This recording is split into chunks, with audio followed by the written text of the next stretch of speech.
বৈজ্ঞানিক নাম টেট্রাওডন কুটকুটিয়া, ইংরেজি নাম ওসিলাটেড পাফার ফিশ, আর বাংলায় বলা হয় পটকা বা ট্যাপা মাছ।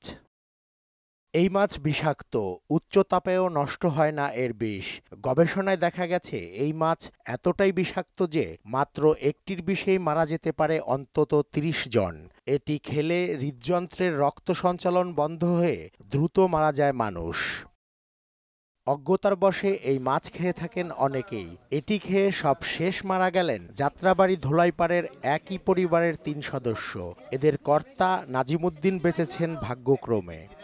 ওই যে আমার বউ খাইলো, আমার হালা দুই হালা খাইলো, আমার দুই পোলা খাইলো। খাওয়ার খাওয়ার আধা ঘন্টা পর আমার আধা ঘন্টা পর বমি। ২ ছেলে ও ১ ভাই হারানোর পাশাপাশি পটকা মাছ খেয়ে ঢাকা মেডিকেলের মৃত্যুর সঙ্গে যুদ্ধ করছেন গৃহিণী ফরিদা বেগম ও তার আরেক ভাই সুরুজ। ডাক্তার বলে যে মাছটা খাইছে, এই মাছটা মনে করেন যে একটা বিষাক্ত জিনিস আছে এর মধ্যে, এটা অরিজিনাল বিষের থেকে যেটা খাইলে সাথে সাথে মারা যায়। বাসার সাথে আবার একটা মাছালা থাকে ওনাদের বাসার সামনে, ওই মাছালা থেকে বলে মাছ কিনা খাইছে। রেজা খান, মোহনা সংবাদ, ঢাকা।